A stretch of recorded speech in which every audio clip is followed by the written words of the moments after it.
Nos ponemos de pie, por favor, para poner este tiempo en manos del Señor. Señor, ponemos este tiempo en tus manos, Señor. Tú que eres santo y que eres 3 veces santo, Señor.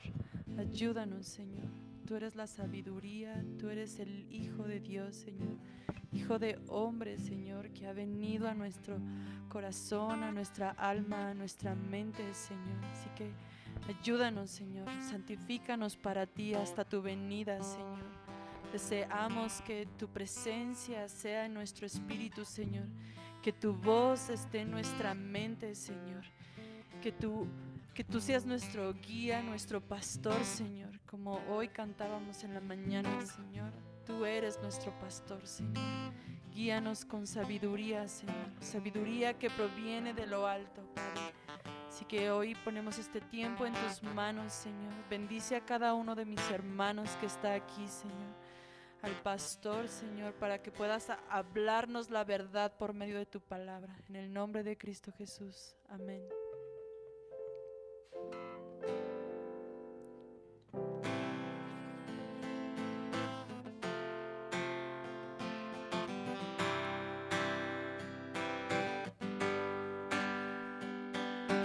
Desde el principio Él era su delicia, primogénito de toda la creación. Él le creó y el principado le dio pues el amor, hacer su voluntad. Desde el principio Él era su delicia, primogénito de toda la creación. Él le creó y el principado le dio pues el amor, hacer su voluntad. Desde el principio. Desde el principio Él era su delicia, primogénito de toda la creación. Él le creó y el principado le dio pues el amor, hacer su voluntad. Cristo, sabiduría, Hijo de Dios, Hijo de Dios. Cristo, sabiduría, Hijo de Dios, Hijo de Dios. Cristo, sabiduría, Hijo de Dios, Hijo de Dios. Cristo, sabiduría, Hijo de Dios, Hijo de Dios. Gozo y alegría del Padre, más hermoso de los hijos de los hombres.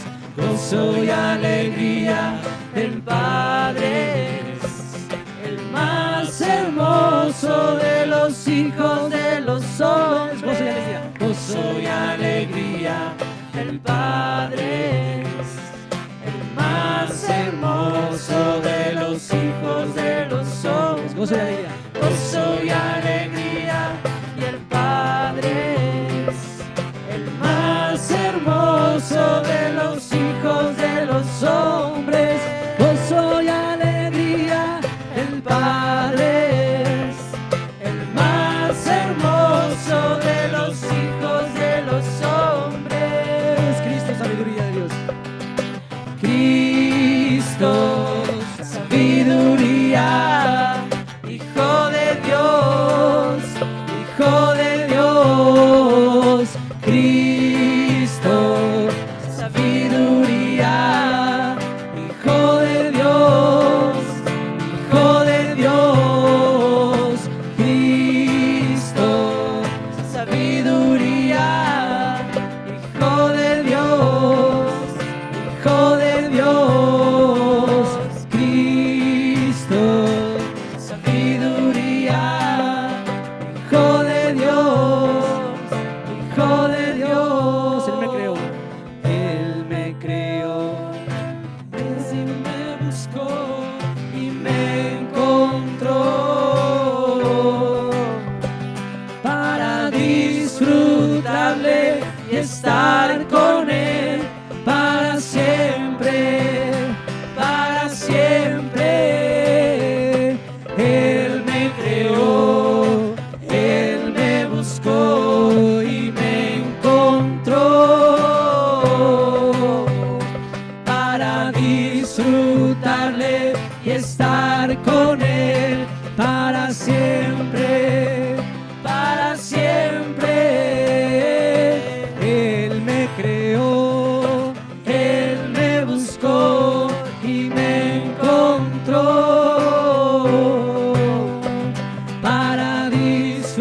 disfrutarle y estar con Él para siempre, para siempre. Gloria, honra y majestad a Cristo, a Cristo. Gloria, honra y majestad a Cristo, a Cristo.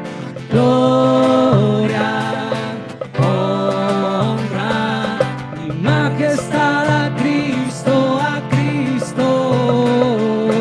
Gloria, honra y majestad a Cristo, a Cristo. Gloria, honra y majestad a Cristo, a Cristo. Gloria, honra y majestad a Cristo, a Cristo.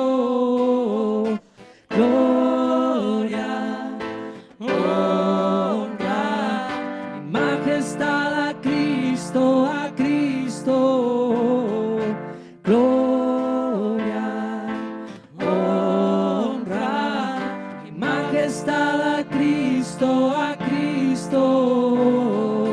Gloria, honra y majestad a Cristo, a Cristo.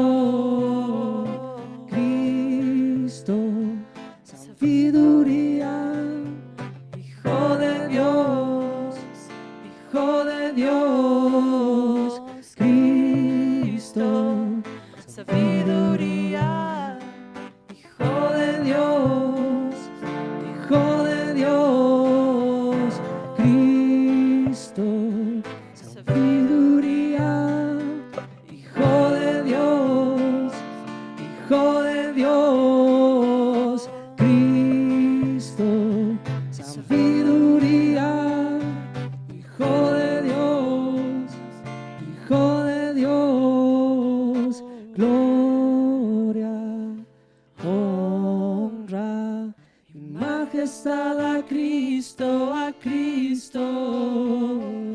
Gloria, honra y majestad a Cristo, a Cristo.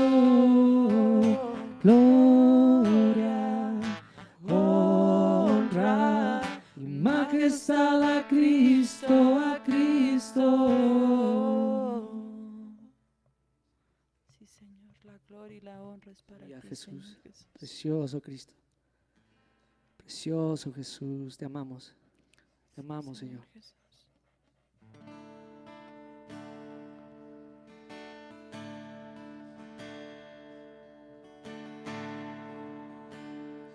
Sí, Señor. Ayúdanos, Espíritu de Dios, a enfocarnos en Cristo, Señor.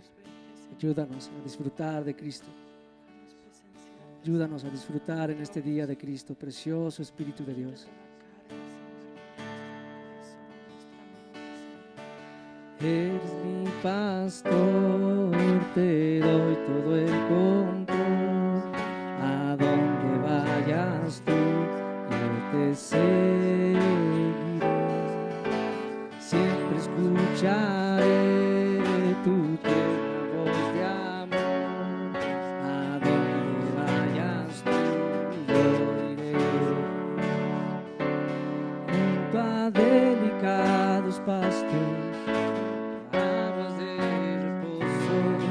confortarás mi alma con tu amor, y a través de la montaña, el valle de la muerte, mi guía y mi pastor siempre serás. Eres mi pastor, te doy todo el control, a donde vayas tú seguiré, siempre escucharé tu tierna voz de amor. A donde vayas tú, yo iré. Eres mi pastor, eres mi pastor,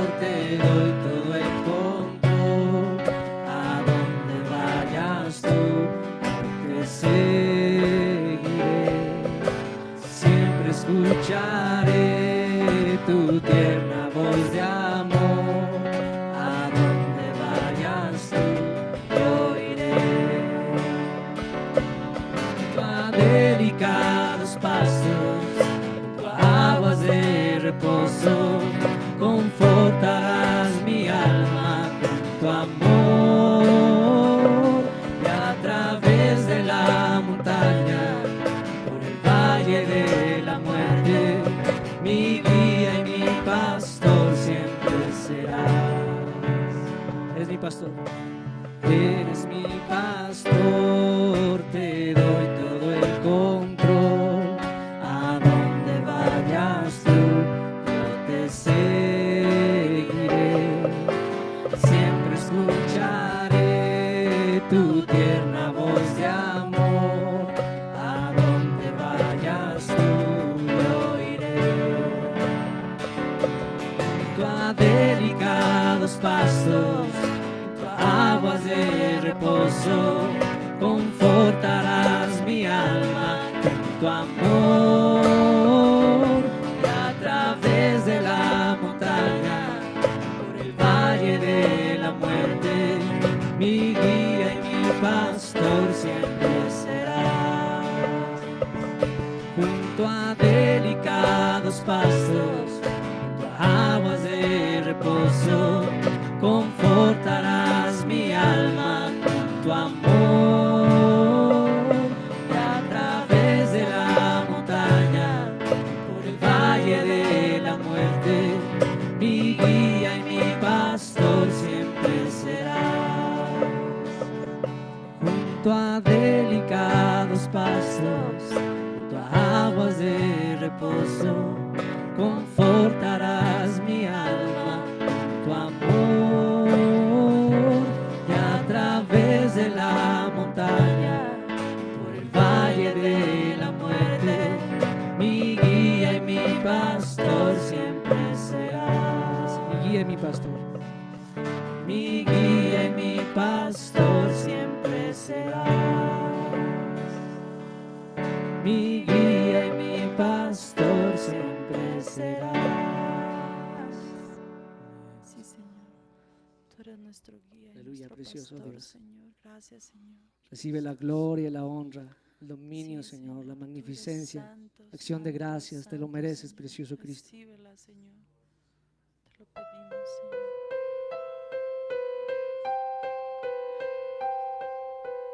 Su sangre me perdonó, blanco como nieve y sol, borró mi vergüenza y mi maldad. Su pacto renovándome está. Rostro hoy levantaré, pues por su gracia volví a nacer. Tu nombre ya me libertó. Solo por Cristo lavado soy.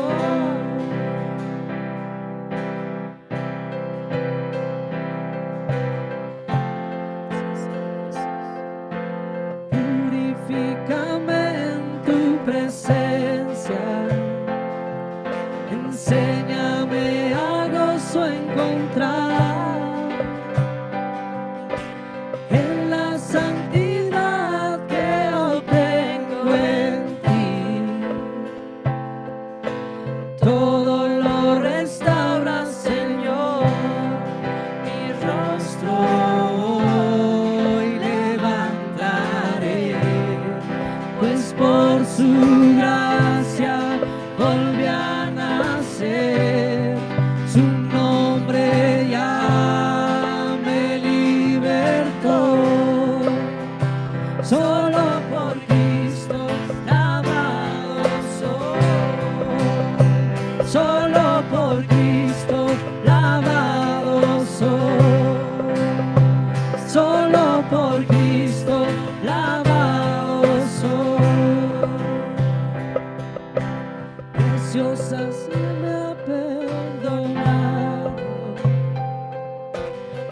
blanco como nieve ya soy.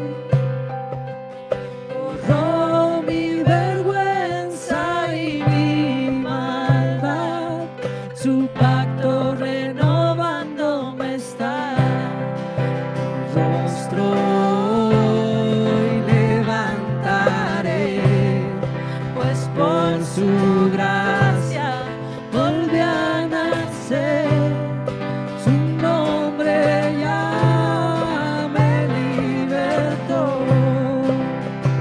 Solo por Cristo lavado soy. Purifícame en tu presencia, enséñame a gozo encontrar en la santidad que obtengo en ti. Todo lo restaura, Señor, mi rostro hoy levantaré, pues por su gracia volví a nacer. Su nombre ya me libertó. Solo por Cristo lavado soy. Solo por Cristo lavado soy. Solo por Cristo lavado soy. Purifícame en tu presencia, enséñame a gozo encontrar en la santidad que obtengo en ti. Todo lo restaura, Señor. Sí, Señor Jesús, todo lo restauras. Señor Jesús, tú eres el renuevo, Señor. Sí, Señor Jesús. Tú eres el que restaura todas las cosas, Amén, Señor. Señor Jesús. Tú eres el principio y el fin de nuestras vidas, Señor. Amén, Señor Jesús. Gracias, Señor, porque tu Espíritu nos recuerda Gracias, Señor quién eres tú Jesús. para nosotros, quiénes somos nosotros para ti, Señor. Amén, Señor Gracias Jesús. por tu nuevo pacto, Señor, porque por medio de tu Espíritu has olvidado nuestros pecados, Señor. No te acuerdas más de ellos, Señor. Delante de ti somos limpios, Señor, y podemos acercarnos confiadamente al trono de la gracia. Amén, Señor Gracias porque Jesús. delante de Gracias. ti, Señor, somos santificados, Señor. Amén, Señor. Somos tuyos para siempre y nada nos arrebatará de tu mano, Señor. Amén, Señor. Te bendecimos, Señor. Gracias, Padre. Gracias, Señor. Amén. Amén.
Señor Jesús, bendecimos tu nombre precioso en esta reunión de iglesia.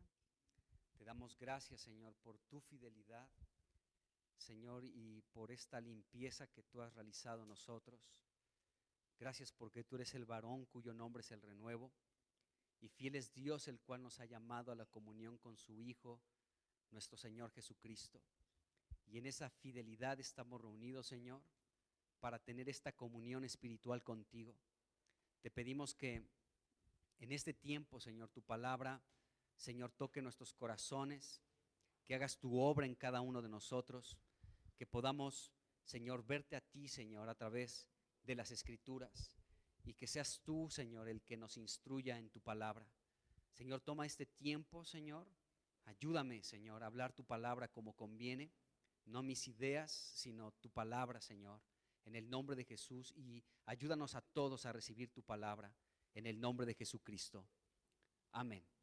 Pues bueno, estamos en el capítulo 31 de Primera de Samuel y estamos viendo aquí algo interesante. Hemos hablado pues de esta pelea entre el pueblo de Israel y los filisteos, donde los de Israel huyeron, cayeron muertos muchos de ellos, y donde hemos visto en el versículo 2 pues cómo los hijos de Saúl murieron.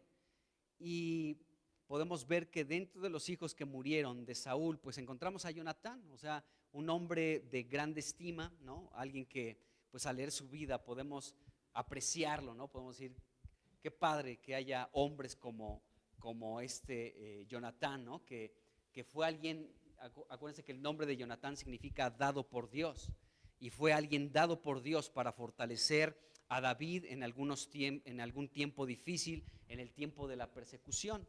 Y pudimos hablar un poquito de esto, de la muerte de Jonatán específicamente. Y algo que hemos visto de la muerte de Jonatán es que era parte importante en el plan eterno de Dios. O sea, es algo que de pronto puede ser incomprensible para nuestra mente natural, el pensar por qué Dios permitió que muriera un hombre como Jonatán, ¿no?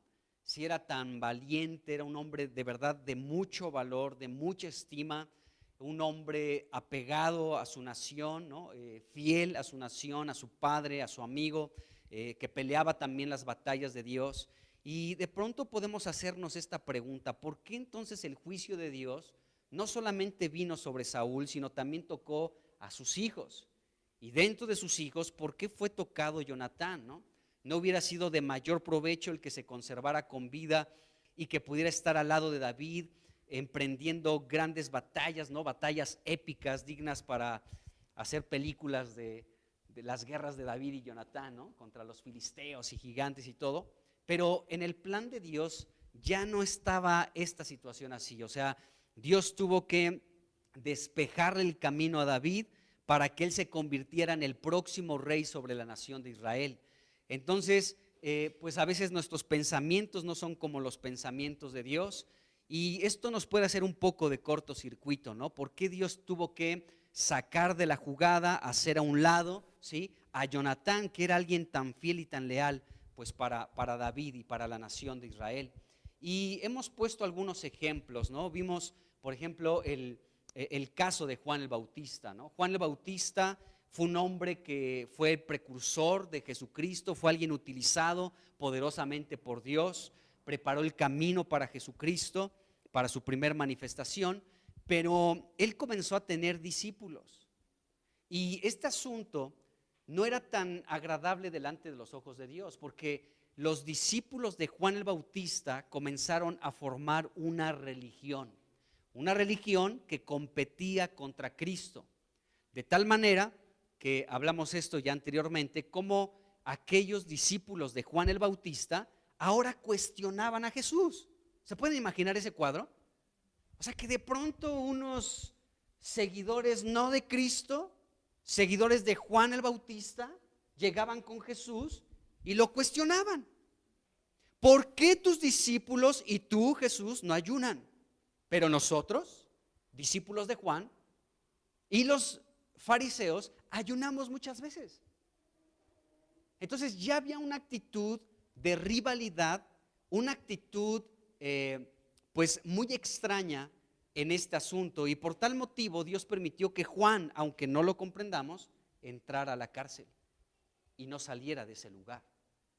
Y de hecho Juan el Bautista, cuando estaba en la cárcel, él esperaba algo de Cristo, esperaba que Jesús llegara y que de pronto abriera las puertas de la cárcel y lo libertara con una gran hazaña. Pero vemos que Jesús no hizo nada en ese sentido. Y entonces Juan dijo: bueno, pues ya aprovechando que tengo por aquí algunos discípulos, a ver, vengan para acá, muchachos, vayan con Jesús y pregúntenle: ¿eres tú el que ha de venir o esperamos a otro?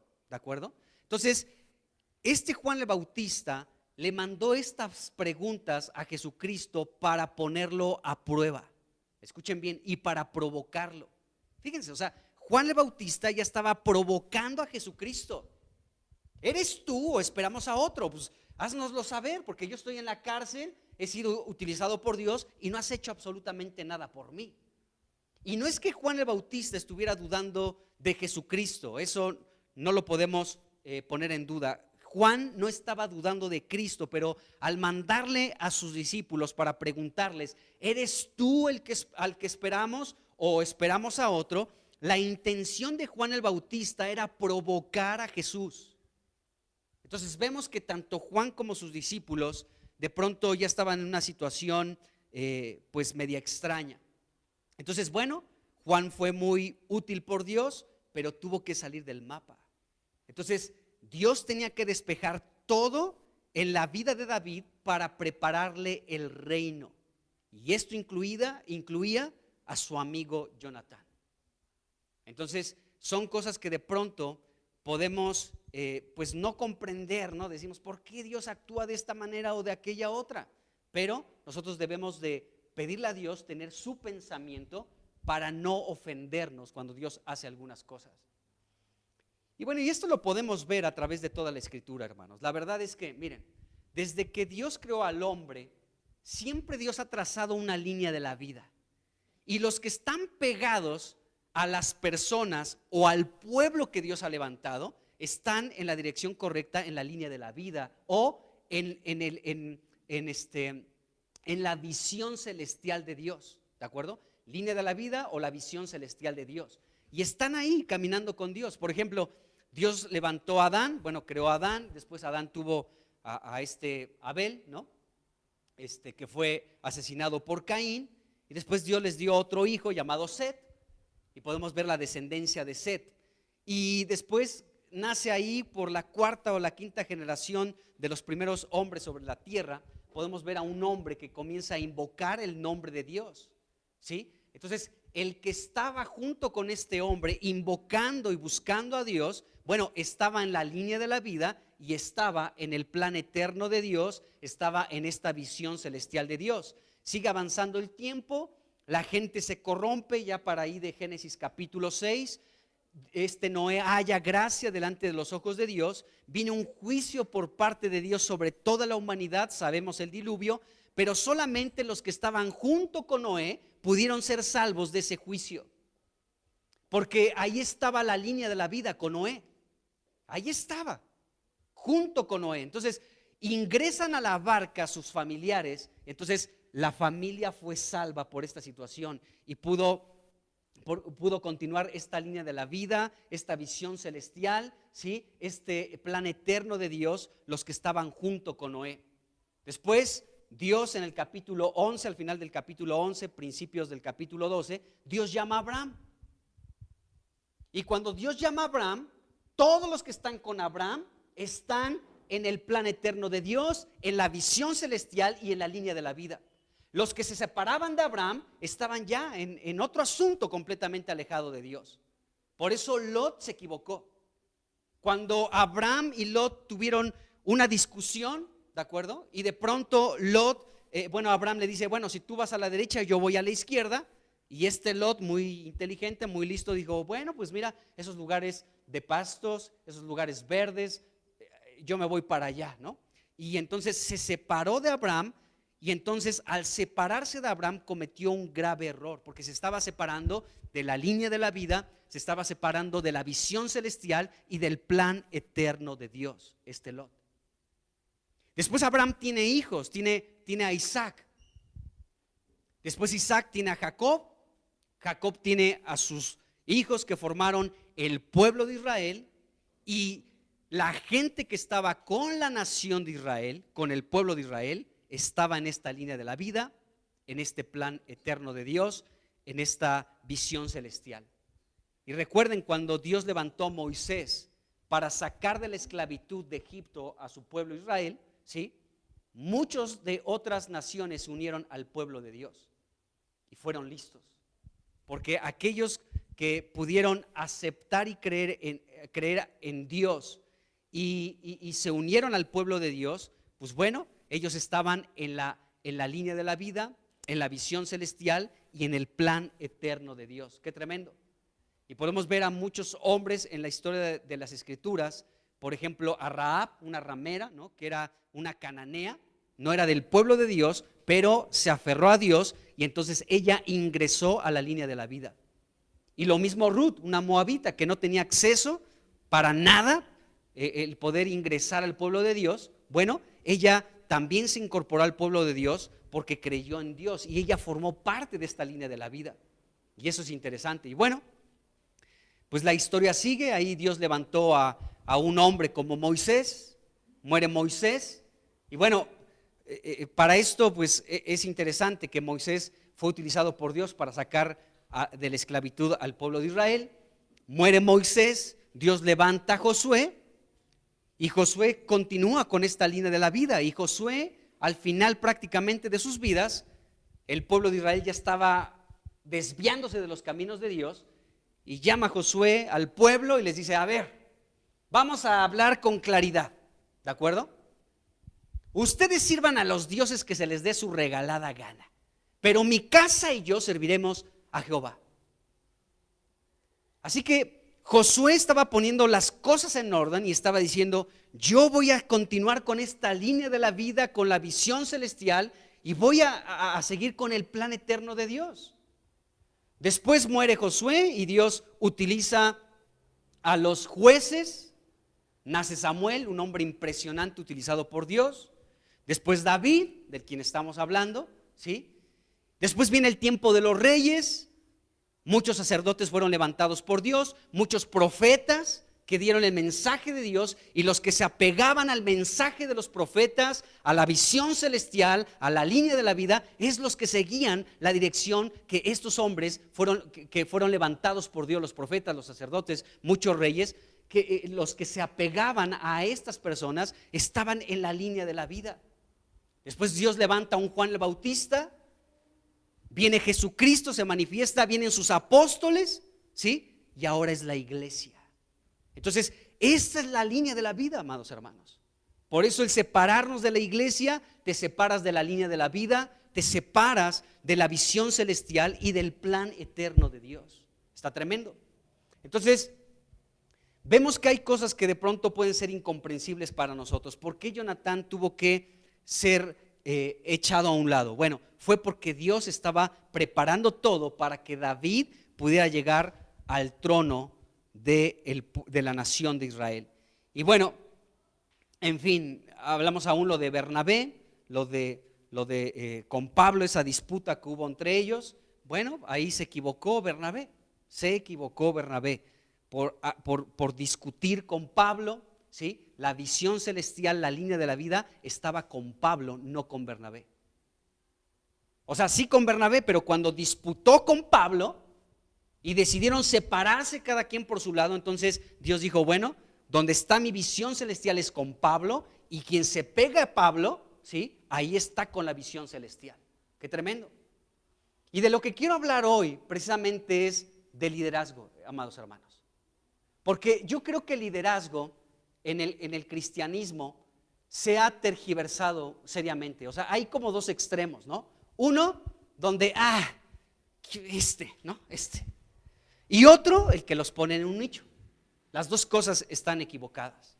Pero en el plan eterno de Dios, el liderazgo es algo que Dios promueve, o sea, es algo que Dios coloca, ¿de acuerdo?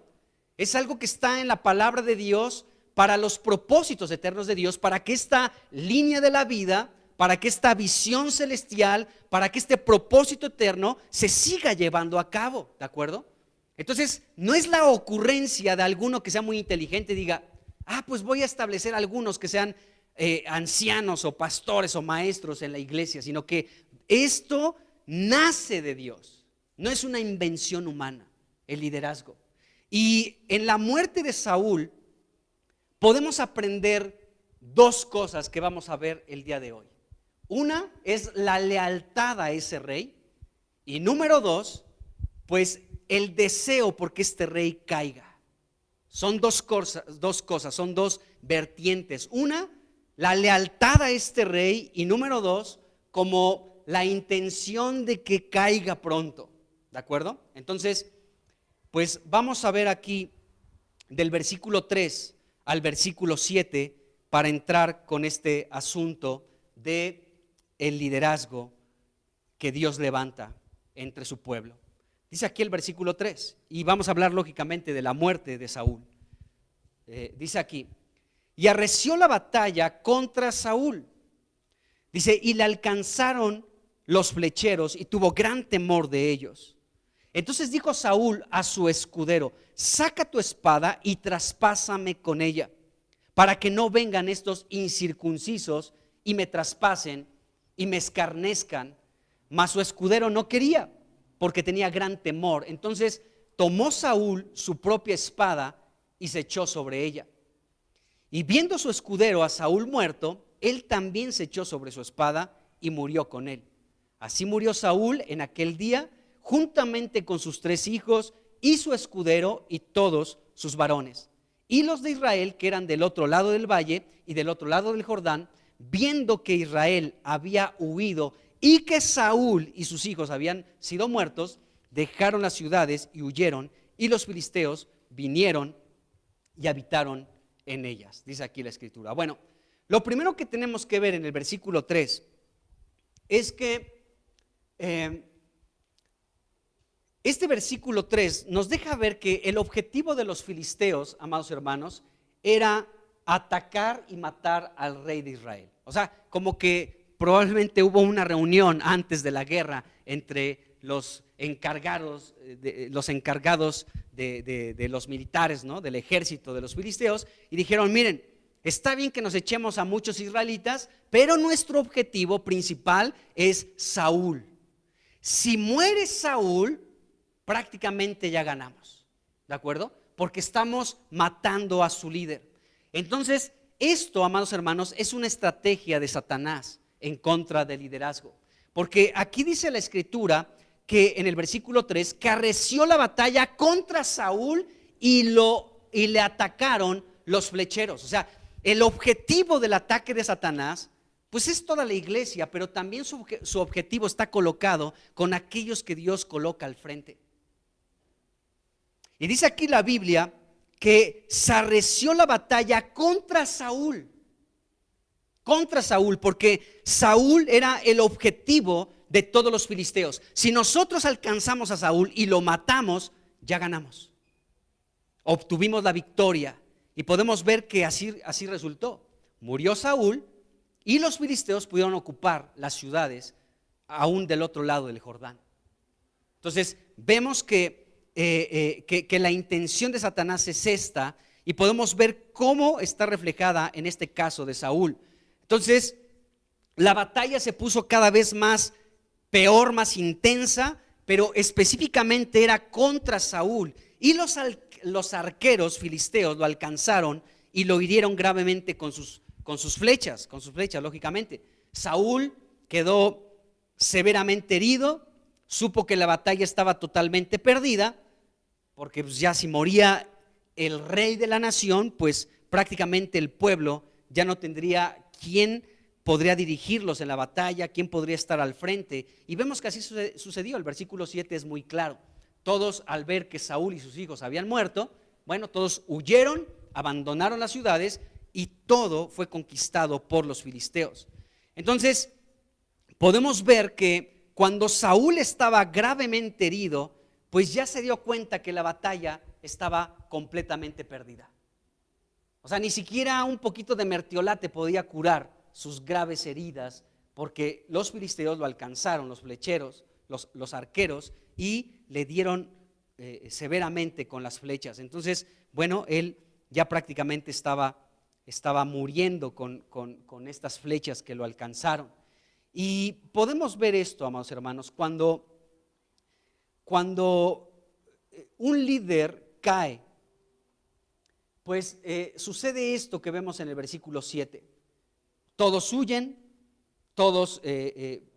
la ciudad de Dios también es ocupada por los enemigos, y esto Jesucristo lo habló también. O sea, él dijo, por ejemplo, en Marcos 14:27, Jesús dijo: todos se escandalizarán de mí esta noche, porque escrito está: heriré al pastor y las ovejas serán dispersadas. Y esto prácticamente fue lo que sucedió aquí en el capítulo 31. Cuando Saúl murió, ¿sí? Entonces Israel fue esparcido, porque esto nos deja ver que cuando un líder es atacado, ¿sí?, y cae, esto puede ser también motivo de desgracia, de desolación para los que están allí junto con él. Y esto es interesante porque, fíjense, en Israel muchos deseaban que Saúl cayera. Esa es la verdad. Había un deseo porque Saúl cayera. Pero quiero que lo veamos desde la óptica de la iglesia ahora. Como miembros de una iglesia, como miembros del cuerpo de Cristo, porque el deseo que había en mucha gente para que Saúl cayera también está dentro de la iglesia, para que algunos de los que están al frente caigan. Y están a la expectativa para que cometa un error. Están nada más observando para que meta el pie, diga una palabra o haga algún tipo de cosas, y solamente se está a la expectativa para ver la caída de ese líder. Y eso está espantoso, amados hermanos, pero esa es la realidad. Muchos momentos los líderes solamente son observados por toda la gente y están esperando el tropiezo, el error, para agarrar la piedra y ser los primeros en arrojársela. Y está espantoso eso. En el pueblo de aquí con Israel, muchos estaban deseosos de que Saúl cayera, pero no se daban cuenta que si Saúl caía, ellos también iban a caer. Y lo podemos ver en el versículo 7. Aún las ciudades fueron ocupadas por los filisteos. Tenemos que alinear, hermanos, nuestra visión a la revelación bíblica, porque de grande estima delante de Dios son las personas que Dios coloca al frente. Y Dios en su sabiduría sabe a quién ha colocado. O sea, aquí no entra el asunto de la democracia. Pues vamos a votar, ¿qué les parece, no? ¿Quién nos cae mejor? ¿Quién es amable? A ver, vamos a ver quién es generoso, quién nos compra el refresco, ¿no? Y votamos por él. No es así, hermanos. En la iglesia no existe la democracia, es la teocracia. Dios decide, Dios levanta al que quiere que esté al frente. Qué tremendo. Pero vemos que con Saúl, amados hermanos, muchos deseaban su caída. Y vemos que a final de cuentas cayó este líder. Pero bueno, eso es por un lado. Muchos están como deseosos de que se cometan errores, de que de pronto hagan algunas cosas mal para señalarles y decir: no, que ahí está, ¿ves? Ya decía yo. ¿No te decía? Ahí está.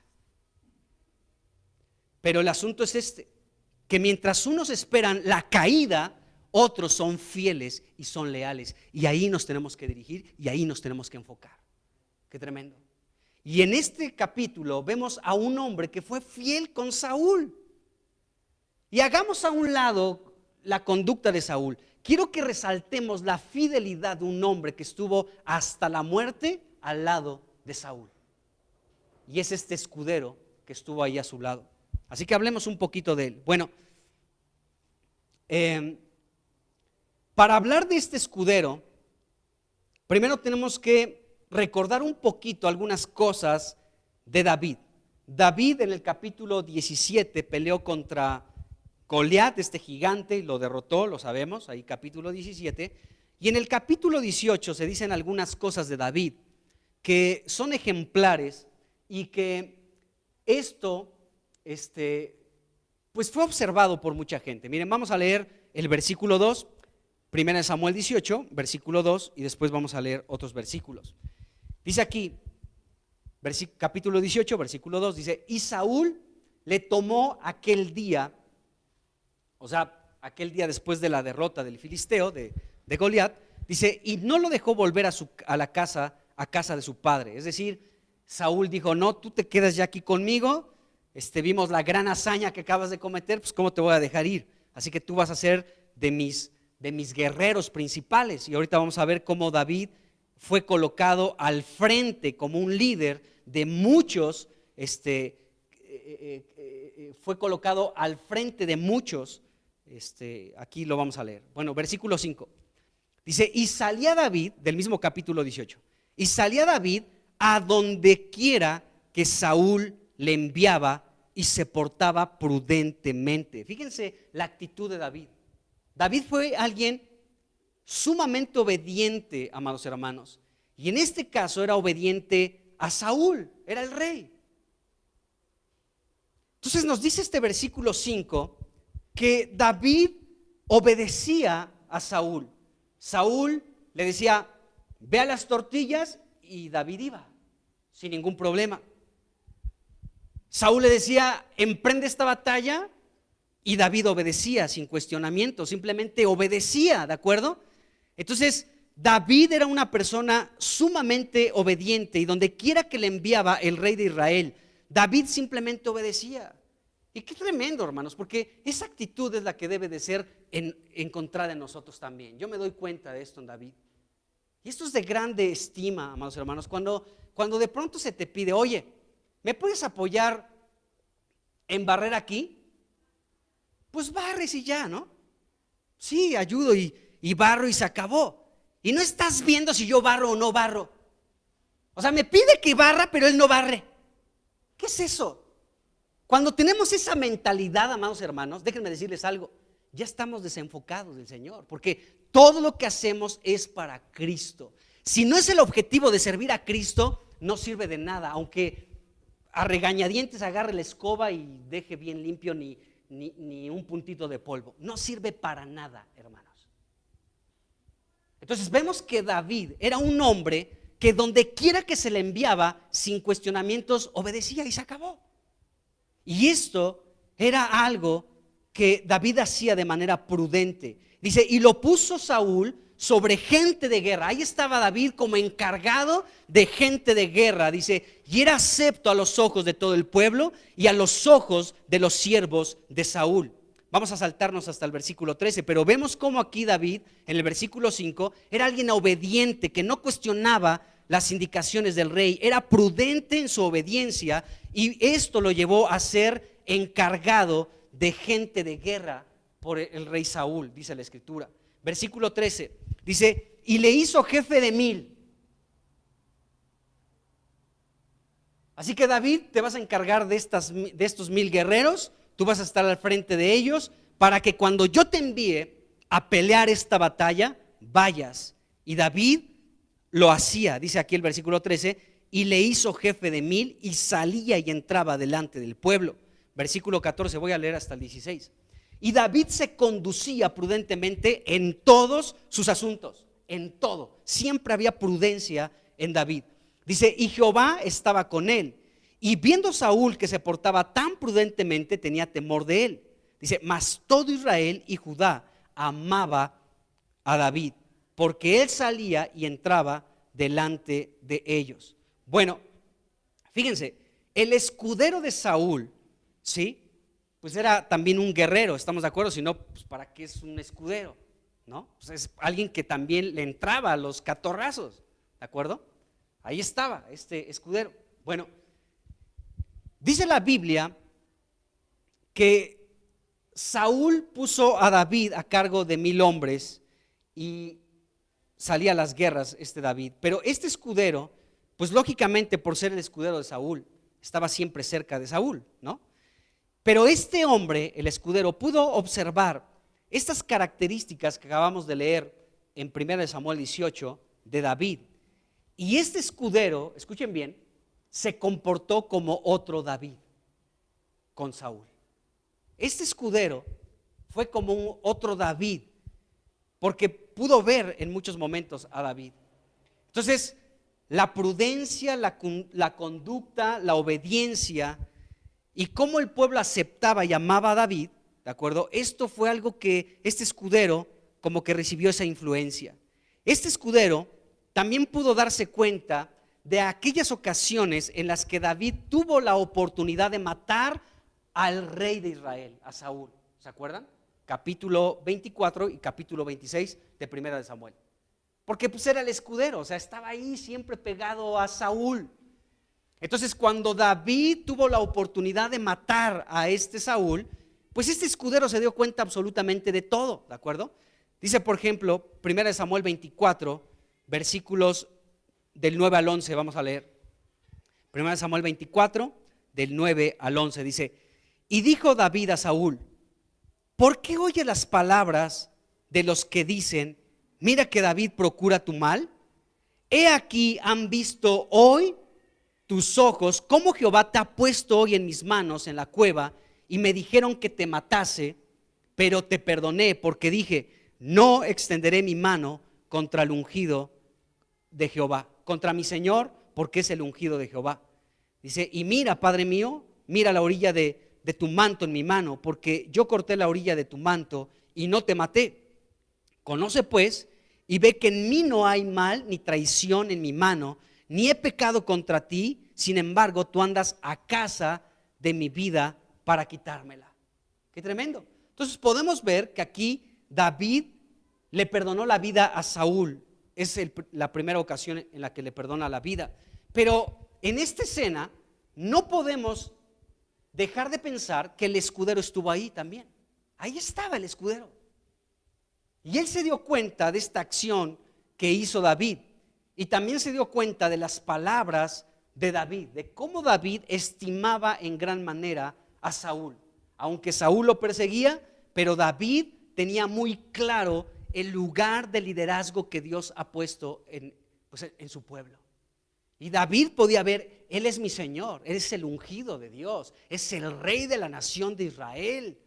Ay de mí si lo mato, ay de mí si extiendo mi mano para tocarlo, porque él es el representante de Dios en medio del pueblo.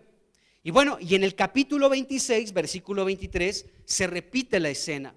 Y dice ahí, 1 Samuel 26, versículo 23, y Jehová pague a cada uno su justicia y su lealtad. Son palabras de David a Saúl. Dice, pues Jehová te había entregado hoy en mi mano, mas yo no quise extender mi mano contra el ungido de Jehová. Y en esta segunda escena, en esta segunda oportunidad de David para matar a Saúl, el escudero, lo más probable es que estaba ahí presente. Entonces, este escudero dijo, ¿qué clase de hombre es este? Que tiene a su enemigo en sus manos, que tiene la oportunidad para hacerlo caer, pero no lo está haciendo, ¿de acuerdo? Entonces, David, aunque fue perseguido por Saúl, siempre se mostró al lado suyo, esa es la verdad. De hecho, David fue el que protegió la vida de Saúl. ¿Por qué? Porque acuérdense, primer caso donde David tiene la oportunidad de matar a Saúl. Eran sus hombres los que estaban incitando a David, eran sus 400 allí, que le decían, mira, Dios ha entregado a tu enemigo en tus manos. Es el momento de que seas libre ya de su persecución. Y allí estaban todos insistiendo, y cuando David siguió un poquito el consejo de sus hombres, se acercó sigilosamente a donde estaba colgada la capa de Saúl y le cortó la orilla de su manto. Dice la escritura que David se turbó, su corazón se turbó, dijo, Dios mío, ¿qué estoy haciendo? ¿Qué error tan garrafal estoy cometiendo al intentar seguir el consejo de mis hombres para matar a Saúl? Muerto soy si me atrevo a tocar a este hombre, a Saúl. Entonces David se turbó y prácticamente cuando vimos ese capítulo, veíamos que esa palabra, esa frase, se turbó su corazón, significa que David decía, si yo lo toco me muero en este momento. Pobre de mí, ¿qué va a deparar de mí si me atrevo a tocar, a darle un coscorrón a Saúl? Si me atrevo a darle un par de cachetadas, si me atrevo a insultarlo, ¡ay de mí! Se turbó su corazón. O sea, él entendía que si atentaba contra Saúl, él se iba a morir de la presencia de Dios, en pocas palabras, hermanos. ¡Qué tremendo! Y David podía entender eso. Entonces, David fue el que defendió a Saúl de sus 400 hombres que estaban con David. Dijo: tranquilos, muchachos, no lo vamos a matar, porque ¿quién va a quedar impune si mata al ungido de Dios? Entonces David tenía un entendimiento muy claro de la autoridad de Dios. Y bueno, y la segunda oportunidad que David tuvo para matarlo, pues era su sobrino Abisai, ¿se acuerdan? ¿Quién quiere un sobrino así?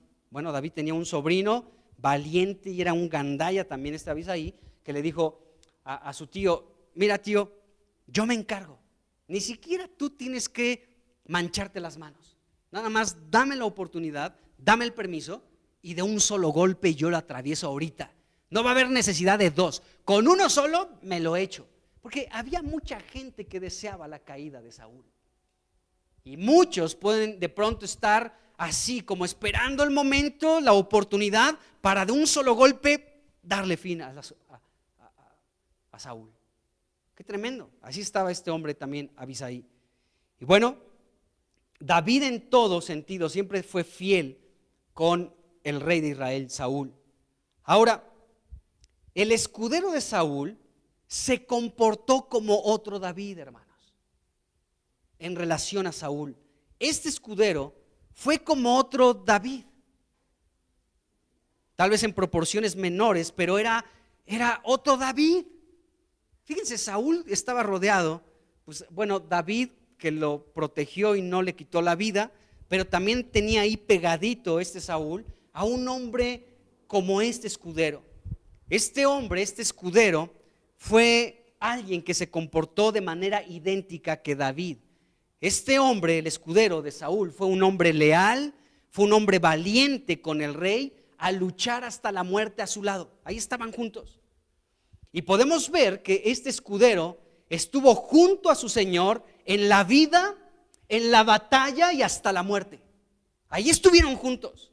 O sea, este escudero fue alguien súper fiel, hermanos, súper leal. Estoy en la vida contigo, Saúl. En la batalla estoy contigo, pero también en la muerte. Qué fidelidad de este hombre, de verdad. No sabemos ni su nombre, pero está registrado en la Escritura, porque lo que hizo es destacado. Fue leal. Estuvo en la vida, en la batalla y en la muerte con su Señor, con Saúl. Qué tremendo. Bueno, el versículo 4 nos dice que este escudero de Saúl se negó a matar a Saúl, no quería matarlo. Dice ahí, versículo 4, dice no quería porque tenía gran temor, dice la Escritura. Ahora, aquí debemos hacernos una pregunta. ¿Cuál era el temor que tenía este escudero? ¿De qué temor está hablando aquí en la Biblia? ¿Este escudero qué temor tenía? Bueno, lo que sí debemos dejar muy claro es que este escudero no tenía temor de morir. Por supuesto que no, porque aún leemos en el versículo 5 que cuando este escudero vio a su señor muerto, ¿sí?, él también se echó sobre su espada y murió con él. Entonces, miedo a la muerte no tenía. Al galopeo de los caballos, a las flechas y al ver el inmenso ejército de los filisteos, ese no era su temor. Este escudero era un valiente también, que estaba ahí al lado de su señor, el rey. Allí estaba pegado en la vida, en la batalla y hasta la muerte. Y este hombre no tenía miedo de la batalla, pero sí había un temor que estaba en él. Y su temor era el siguiente: el matar al rey de Israel. Ese sí era su temor. Y este hombre podemos ver por eso que era como otro David, porque David tampoco quiso extender su mano para matar al rey de la nación de Israel. Y podemos ver a este escudero que también tenía temor, no temor de la batalla, tenía temor de ser el ejecutor de la muerte de su señor el rey. Así que él no tenía el mínimo deseo de extender su mano y matar a Saúl. Entonces vemos que este hombre fue leal hasta la muerte, y por eso digo que era como otro David, este hombre. Lo más probable es que este escudero compartía exactamente la misma visión que tenía David. David podía entender, este es el ungido de Dios, es el rey de Israel, ay de mí si lo toco. De igual manera, este pequeño hombre, este escudero de Saúl, tenía exactamente la misma visión. Por esta razón tuvo temor de extender su mano y matar al rey de Israel. Dice la Biblia que entonces tomó Saúl su propia espada y se echó sobre ella. El escudero de Saúl murió también al lado suyo. Y el versículo 5 nos dice que viendo el escudero a Saúl, a su señor muerto, ¿sí?, él también se echó sobre su espada y murió con él. Es decir, que este escudero murió junto con Saúl, juntos en la vida, juntos en las batallas y juntos en la muerte. Vaya fidelidad de este hombre, vaya de escudero que tenía Saúl. Un hombre de verdad de alta estima, un hombre del cual nosotros podemos aprender también el día de hoy. Esta lealtad y esta fidelidad de este hombre hacia su Señor, el Rey de Israel. Hay personas que pueden hablar mucho, pero en los hechos son otras cosas. Pueden decir, yo contigo hasta la muerte, pero a la hora de la hora fueron solamente palabras que se las lleva el viento. Esto le pasó a Pedro, el apóstol de Jesucristo. Ahí en Juan capítulo 13, versículo 37 y 38, Pedro le dijo al Señor, ¿por qué no te puedo seguir ahora? Mi vida pondré por ti. Le dijo Pedro a Jesús. ¿Cómo que no puedo ahorita seguirte, Señor, si mi vida la voy a poner por ti? Le dijo este hombre. Y Jesús le respondió en el 38, ¿tu vida pondrás por mí, Pedro? ¿En serio? Mira, Pedro, te voy a decir algo. De cierto te digo que no cantará el gallo sin que me hayas negado 3 veces. Hay veces que mejor conviene ni hablar, hermanos, en serio. Porque así te topas con gente, ¿no? Que no, pastor, con usted hasta la bufa, ¿no? Y no sucede así, la verdad. Y yo creo que es mejor los hechos que las palabras, porque la realidad es que Pedro no fue un buen escudero en este sentido, aunque sacó la espada y le cortó la oreja ahí a alguien, pero cuando Jesús dijo, mete tu espada, porque el que mata espada ha de morir. ¿Qué crees que yo no puedo pedirle a mi Padre que me envíe una legión de ángeles y ahorita resolveríamos este problema? Pues claro que sí, pero no va a ser así esta situación. Así que mete tu espada y no vamos a matar absolutamente a nadie, ¿de acuerdo? Y de pronto el Señor Jesucristo se quedó completamente solo, y cuando reconocieron a Pedro le dijeron, hey, tú estabas con él, te vimos en el huerto, ahí estabas tú también presente, te identificamos, hasta tu manera de hablar te delata. Dijo, no, yo no soy, que no soy, y lo negó 3 veces. Entonces, ¿dónde estaban aquellas palabras de mi vida pondré por ti?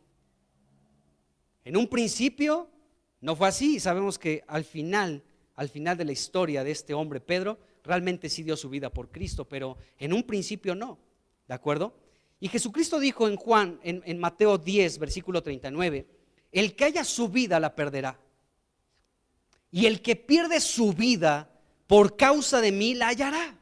Qué tremendo. De hecho, Jesucristo en Juan 10, en el versículo 15, la última parte, Jesucristo dijo, y pongo mi vida por las ovejas. Jesús realmente es la persona que sí entregó su vida por nosotros. Él dijo, yo pongo mi vida por mis ovejas, y la puso. No fue como Pedro, mi vida pondré por mis ovejas, pero huyó, ¿no?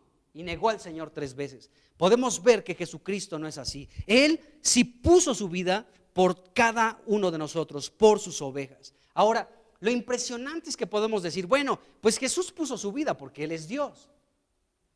Pero la Biblia nos enseña de hombres que también entregaron su vida por Cristo y por la iglesia. Y podemos ver al mismo apóstol Pablo, o sea, cuando él de pronto ahí comienza toda la gente a decirle, oye, bueno, Pablo dice, tengo que ir a Jerusalén y ahí voy a padecer de los escribas y me van a, etcétera, me van a tratar mal. Y todos comienzan a hablarle a este Pablo, ¿no? Comienzan a decirle, llega por ahí un profeta Agabo, llegan unas profetisas y todos por el Espíritu le hablaban a Pablo y le decían, no vayas a Jerusalén porque te van a encarcelar, te van a azotar, te va a ir muy mal por allá. Y de pronto Pablo dice, ya tranquilos, o sea, ¿para qué me amedrentan? ¿No saben que estoy dispuesto no solamente a ser encarcelado, sino a morir por Cristo? Entonces vemos que aún hay hombres y han existido hombres y mujeres a través de la historia de la cristiandad que han dado sus vidas por la iglesia, por los hermanos y por Cristo mismo. Y eso es sorprendente. Entonces podemos ver este asunto. Entonces, pues aquí podemos ver que Pedro en un principio no funcionó como un escudero, pero vaya tipo de escudero que resultó ser este de Saúl. Juntos en la vida, en la batalla y hasta la muerte. Con un temor reverente en su corazón por no atentar contra su Señor, el Rey. Porque él entendía, al igual que David, tenía la misma visión de David. Él es el que Dios ha levantado. Yo no puedo atentar contra él. Y esto lo vemos a través de toda la Escritura, hermanos, a través de toda la Escritura. Uno de los casos que más me llama la atención es cuando Moisés toma a una mujer, a otra mujer, ¿no? Tenía una y después toma a otra. Pero los primeros que saltaron fueron sus hermanos, Aarón y Miriam. Saltaron, ahí se pusieron al brinco. ¿Qué? O sea, nada más Dios habla por ti, Moisés. ¿No Dios habla también a través de nosotros? Y no era mentira lo que estaba diciendo Aarón y Miriam. Dios también hablaba a través de ellos. ¿De acuerdo? Pero de pronto se le quisieron subir a las barbas, y es que Moisés tenía barbas. Aarón seguramente sí tenía barba, por el Salmo 133. Pero ya Aarón y María se le estaban ahí colgando de las barbas, y es que Moisés tenía barba, ¿sí? Y ya querían ahí ponérsela al brinco. Y Moisés no abrió su boca para defenderse. Eso fue lo impresionante, porque Moisés era el hombre más manso sobre la tierra, un tipo de Cristo. Bueno, después llegó Jesús, que es realmente el más manso, pero Moisés también fue una persona muy mansa y humilde, y de pronto ni siquiera se defiende Moisés. Pero el que salió al frente fue Dios. Dijo, a ver, Miriam, Aarón, vengan para acá. Vamos a hablar con seriedad. Y le vino una lepra a María, ¿de acuerdo? O Miriam, que tuvo que salir del campamento 7 días porque estaba leprosa. Cuando las personas se rebelan contra la autoridad de Dios, amados hermanos, están infectados de lepra. Y el campamento de Israel tuvo que frenarse por 7 días, si no mal me equivoco, hasta que se limpiara la lepra de María, porque ella, con su rebeldía, con su actitud irreverente hacia Moisés, frenó la obra del Señor y tuvo que estar fuera del campamento por 7 días. Aunque Moisés comenzó a interceder por ellos, Dios le dijo algo bien fuerte a Moisés, Dios a Moisés, en relación a María. Dice, si su padre le escupe la cara, ¿no estará avergonzada y tendrá que estar afuera un poco de tiempo? O sea, en pocas palabras, Dios estaba molesto con María y dijo, hasta ahí tiene embarrado saliva en la cara. Entonces está tremendo, hermanos. Y podemos ver que bueno, eso es un caso, hay muchos más, pero nos damos cuenta que como también al mismo tiempo hay personas que pueden llegar a ser tan fieles, tan leales como este escudero que estuvo siempre al lado de Saúl. Qué impresionante. Y bueno, el versículo 6, regresando aquí a Primera de Samuel capítulo 31, el versículo 6 nos dice, así murió Saúl en aquel día, juntamente con sus 3 hijos y su escudero. Ahí murieron, dice, y todos sus varones. Ahora, veamos otro aspecto de la muerte de Saúl, y con esto voy terminando. Porque también debemos ver algo en relación a la muerte de Saúl. Esto es como punto y aparte, es ya como otra cosa. Ya dejamos un poquito al escudero, ya dejamos un poquito este asunto, pero veamos ahora lo que concierne a la muerte de Saúl. Bueno, Saúl, es triste ver cómo murió este hombre. Murió sin arrepentimiento, esa es la verdad. Recuerden que en el capítulo 28, versículo 19, Samuel, el profeta, ya había fallecido, pero de manera inusual, permitida por Dios, le dirigió unas palabras a Saúl, ¿no? Dijo, mañana vas a estar conmigo aquí, ¿de acuerdo?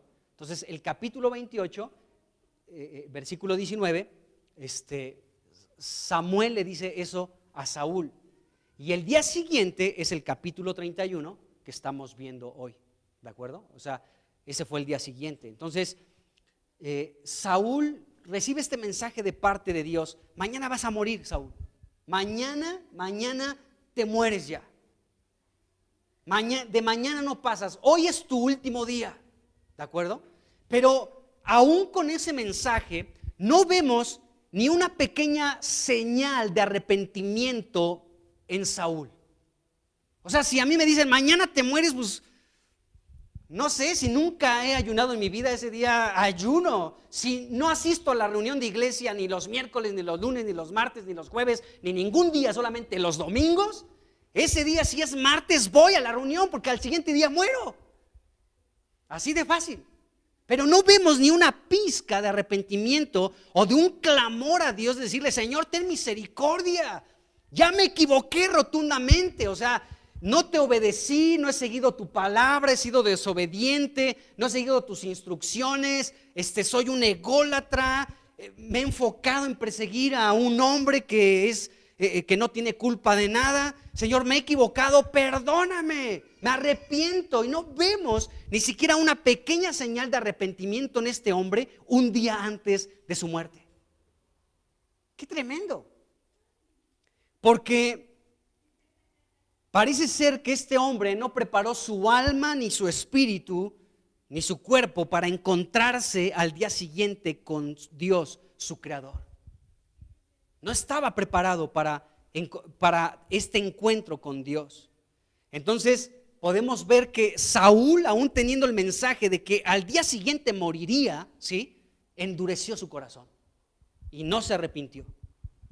Entonces no quiso arrepentirse, la verdad.